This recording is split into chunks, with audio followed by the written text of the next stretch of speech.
MG Windsor Pro 8 മാസം മുമ്പാണ് MG വിൻസറിനെ ഇന്ത്യയിൽ അവതരിപ്പിച്ചത്. അപ്പോൾ 8 മാസങ്ങൾക്ക് ശേഷം പുതിയൊരു വേരിയൻറ്റുമായി വന്നിട്ടുണ്ട് MG Windsor Pro. So MG Windsor എങ്ങനെ ഉണ്ടായിരുന്നു വണ്ടി ചോദിച്ചു കഴിഞ്ഞാൽ ഓബിയസ്ലി ഒരു ഹിറ്റായിട്ടുള്ള ഒരു മോഡലാണ്. അപ്പോൾ ഇതിൻ്റെ അകത്ത് ഏകൊരു സംഭവമായിരുന്നു ലാക്കിംഗ്, അതായിരുന്നു ബാറ്ററി. സോ ആ ഒരു ബാറ്ററിയുടെ അപ്ഗ്രേഡേഷൻ്റെ കൂടെ വേറെ എന്തൊക്കെ മാറ്റങ്ങൾ വന്നിട്ടുണ്ട് എല്ലാം നോക്കാം. Welcome to all things auto.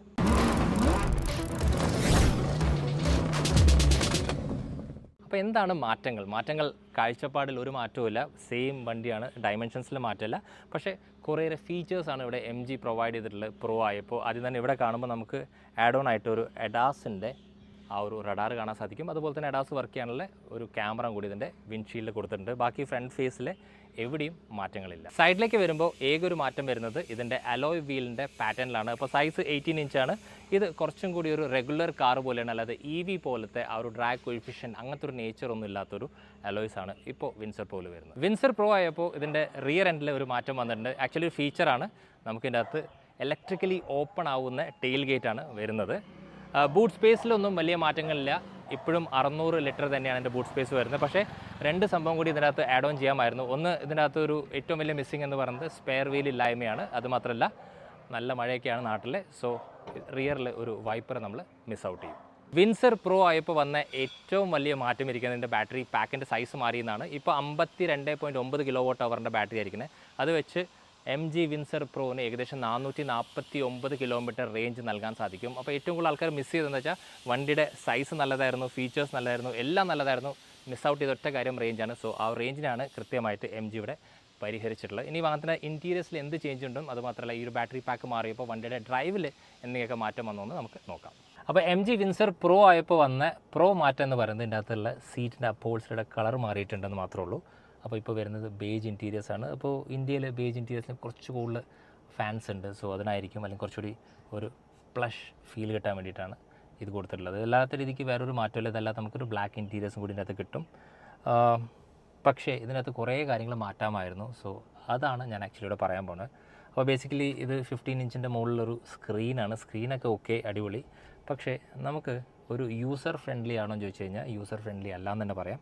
അപ്പോൾ ഞാൻ ഈ വാഹനം ഒരു 8 മാസം മുമ്പ് ഇറങ്ങിയപ്പോൾ ഓടിച്ചപ്പോൾ എനിക്ക് മിസ് ഔട്ട് ചെയ്ത സാധനം വെച്ചാൽ ഇതിനകത്ത് കുറേ ബേസിക് സാധനങ്ങൾ അവർ ബേസിക്കായിട്ട് കീപ്പ് ചെയ്തില്ല. അപ്പോൾ നമുക്ക് അത്യാവശ്യമായിട്ട് വണ്ടി ഓടിക്കുമ്പോഴാണ് ഇതിൻ്റെ മിറർ അഡ്ജസ്റ്റ് ചെയ്യാൻ തോന്നുന്നത്. അപ്പോൾ ആ സമയത്ത് ആ ഒരു മിറർ അഡ്ജസ്റ്റ് ചെയ്യാൻ വേണ്ടിയിട്ട് ഇതിൻ്റെ അകത്ത് കയറി മിറർ എടുത്ത് അതൊരു പ്രാക്ടിക്കലി പോസിബിൾ ആണോ എന്ന് ചോദിച്ചു കഴിഞ്ഞാൽ ചെയ്യാൻ പറ്റില്ല എന്നൊക്കെ ചോദിച്ചു കഴിഞ്ഞാൽ ഉറപ്പായിട്ടും ആൾക്കാർ വാദിക്കും. പക്ഷേ എന്നാലും അതല്ല എൻ്റെ രീതി. അപ്പോൾ അത് മാറ്റാമായിരുന്നു. അത് മാത്രമല്ല ഇതിൻ്റെ അകത്ത് ഇപ്പോൾ വോള്യൂം ആണെങ്കിൽ പോലും പെട്ടെന്ന് നമുക്ക് തപ്പിയെടുക്കാൻ ബുദ്ധിമുട്ട്. അപ്പോൾ അങ്ങനത്തെ കുറേ കാര്യങ്ങളിൽ ഇത് ലാക്ക് ചെയ്യുന്നുണ്ട്. പിന്നെ ആക്ച്വലി ഇതൊരു A to B കമ്മ്യൂട്ടറാണ്, മോറോവർ കാർ. അപ്പോൾ അത് വെച്ച് നോക്കുമ്പോൾ ഉറപ്പായിട്ടും ഇത്രയും സ്പേസ് ഉണ്ട്. എനിക്ക് തോന്നുന്നു ഇത്രയും സ്പേസുള്ള വേറെ വാഹനം ഈ സെഗ്മെൻറ്റിലില്ല. അപ്പോൾ സ്പേഷ്യസ് ആണ്, കംഫർട്ടബിൾ ആണെന്ന് ചോദിച്ചു കഴിഞ്ഞാൽ സീറ്റ്സ്, ഞാനൊരു ഫാനല്ല ഈ ടൈപ്പ് ഓഫ് സീറ്റ്സിൻ്റെ. പക്ഷേ ആളുകൾക്ക് ഇത് ഇഷ്ടമാണ്. അതുമാത്രമല്ല ഏറ്റവും വലിയ പ്രത്യേകത ഇതിൻ്റെ അകത്ത് റിയർ സീറ്റിൽ വരുന്ന ഒരു 135 ഡിഗ്രി ചെരിക്കാൻ പറ്റുന്നൊരു ഫീച്ചർ. അപ്പോൾ അതൊക്കെയാണ് ഇതിൻ്റെ ഏറ്റവും ഹൈലൈറ്റ് ആയിട്ടുള്ള ഫീച്ചർ. അതെല്ലാം അതുപോലെ തന്നെ വെച്ചിട്ടുണ്ട്. MG വിൻസർ പ്രോ ഡ്രൈവ് ചെയ്തുകൊണ്ടിരിക്കുകയാണ്. അപ്പോൾ വന്ന മാറ്റം പ്രോ ആയപ്പോൾ ബാറ്ററി മാറിയിട്ടുണ്ട്. അതല്ല ഡ്രൈവബിലിറ്റിയിൽ എന്താണ് മാറ്റം. അപ്പോൾ ഈ ഒരു ബാറ്ററി മാറിയപ്പോൾ ഒരു വലിയ സംഭവം മാറിയിട്ട്. കാരണം MG വിൻസർ ഓടിച്ച ആൾക്കാരൊക്കെ പറയുന്നത് വെച്ചാൽ MG വിൻസറിൻ്റെ ഫ്രണ്ട് സസ്പെൻഷൻ കുഴപ്പമില്ല, പക്ഷേ റിയർ എൻഡിലേക്ക് എത്തുമ്പോൾ ഭയങ്കര സ്റ്റിഫാണ്, ചാടുമ്പോൾ ഒക്കെ ഇത് എടുത്തിടും എന്നൊക്കെയുള്ള പ്രശ്നം ഉണ്ടായിരുന്നു. അത് ചെറിയ രീതിക്ക് മാറിയിട്ടുണ്ട്. റീസൺ ഞാൻ പറയാം. കാരണം ഈ ഒരു വാഹനം ഇന്ത്യക്ക് വേണ്ടിയിട്ടാണ് ഈ ഒരു ബാറ്ററി പാക്കിൽ മാറ്റം വരുത്തിയത്. അതായത് നോർമലി ഇത് വുലിങ്ങിൻ്റെ ക്ലൗഡ് എന്നൊരു വാഹനമാണ്. അപ്പോൾ ചൈനയിൽ എങ്ങനെയാ വെച്ചാൽ അതൊരു 50 kW പ്ലസ് ഉള്ള ബാറ്ററി പാക്കിലാണ് വരുന്നത്. അനുസരിച്ചാണ് ഈ ആക്ച്വലി വണ്ടി ട്യൂൺ ചെയ്തിട്ടുള്ളത്. സസ്പെൻഷൻ ട്യൂണിൻ്റെ കാര്യം ഞാൻ പറയുന്നത്. അപ്പോൾ ആ ഒരു മാറ്റമാണ് ഇതിനെ കുറച്ചുകൂടി സ്റ്റിഫറാക്കി. അപ്പോൾ ഇത് വീണ്ടും ബാക്ക് ടു വുലിങ്ങിൻ്റെ ക്ലൗഡായി മാറിയത്. ഇതിനകത്ത് 52 kWh ബാറ്ററി വന്നപ്പോൾ ആ ഒരു വെയിറ്റ് കോമ്പൻസേറ്റ് ചെയ്തപ്പോൾ ആ ഒരു ട്യൂണിങ്ങിൽ വന്ന മാറ്റം കാരണം നമുക്ക് റിയർ എൻഡിലെ ചാട്ടം ചെറുതായിട്ട് കുറഞ്ഞ പോലത്തെ ഒരു ഫീലാണ്. ഇത് മാത്രമാണ് വലിയ മാറ്റം. ഇനി ബാറ്ററിയുടെ കേസ് പറയുമ്പോൾ ഇതിൻ്റെ അകത്ത് ചാർജിങ് ഇൻടേക്കിലൊരു മാറ്റം വന്നിട്ട് ഇതിൻ്റെ മുമ്പത്തെ വേർഷൻ 45 kW സപ്പോർട്ട് ചെയ്യുമെങ്കിൽ ഈ ഒരു വാഹനം പ്രോ എന്ന് പറഞ്ഞ വാഹനം 60 kWh സപ്പോർട്ട് ചെയ്യും. സോ ദാറ്റ് വണ്ടി കുറച്ചും കൂടി പെട്ടെന്ന് ചാർജ് ആവും. ഇനി എടുത്തു പറയേണ്ട കേസ് എന്ന് വെച്ചാൽ MG വിൻസറിൻ്റെ സർവീസിനെ കുറച്ചുകൂടി പറയാൻ തോന്നി. കാരണം MG വിൻസർ EV ആണ്. അപ്പോൾ EVയുടെ സർവീസ് കോസ്റ്റ് ഒരു ഐസ് വെച്ച് കമ്പയർ ചെയ്യുമ്പോൾ വളരെയേറെ കുറവാണ്. അപ്പോൾ ഇത്രയേ ഉള്ളൂ, വേറെ ഒന്നുമില്ല.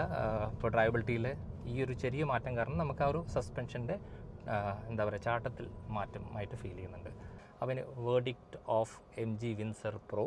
അപ്പോൾ വിൻസർ പ്രോ ഒരു വിന്നിങ് ഹോസാണ് എം ജിയെ സംബന്ധിച്ചോളം. റീസൺ മൂന്നാണ്. ഒന്ന് വന്നിട്ട് ഇതിൻ്റെ ആ ഒരു പ്രൈസിങ്, ഒന്ന് ഇതിനകത്തുള്ള സ്പേസ്, പിന്നെ മൂന്നാമത് ഇതിനകത്ത് യൂസ് ചെയ്ത എക്യുപ്മെൻറ്റ് ലിസ്റ്റ്. അപ്പോൾ ഇതെല്ലാം ഇന്ത്യൻസിനെ അട്രാക്ട് ചെയ്യുന്നതാണ്. ഒരൊറ്റ സ്ഥലത്ത് മാത്രമേ അവർക്ക് അബദ്ധം പറ്റിയുള്ളൂ, അതായിരുന്നു ഇതിനകത്ത് യൂസ് ചെയ്ത ബാറ്ററി. ആക്ച്വലി ഇത് അബദ്ധമല്ല, ഒരു ബ്രില്യൻ ഗെയിമാണ് അവിടെ കളിച്ചത്. കാരണം വെച്ചാൽ ആ ഒരു പ്രൈസിങ് ഇത്രയും കുറയ്ക്കാൻ സാധിച്ചത് ആ ഒരു ചെറിയ ബാറ്ററി പാക്ക് വെച്ചിട്ടാണ്. അപ്പോൾ അറ്റ് ലാസ്റ്റ് അത് റേഞ്ചിനെ ബാധിച്ചു. സോ അതിനുള്ളൊരു പരിഹാരമാണ് MG വിൻസർ പ്രോ. അപ്പോൾ ഇതായിരുന്നു ഈ വണ്ടിയെക്കുറിച്ചുള്ള ഫൈനൽ വേർഡിക്റ്റ്. അപ്പോൾ ഒരു A to B കമ്മ്യൂട്ടർ എന്ന നിലയ്ക്ക് ഈ ഒരു വാഹനം അതിഗംഭീരമാണ്. പക്ഷേ ഒരു കാറുമായിട്ടൊക്കെ നമ്മൾ കമ്പയർ ചെയ്യുമ്പോൾ ചിലപ്പോൾ ഡ്രൈവബിലിറ്റിയും അതുപോലെ ബാക്കിയുള്ള കാര്യങ്ങളും ചില സാധനങ്ങൾ നമ്മൾ മിസ് ഔട്ട് ചെയ്യേണ്ടി വരും.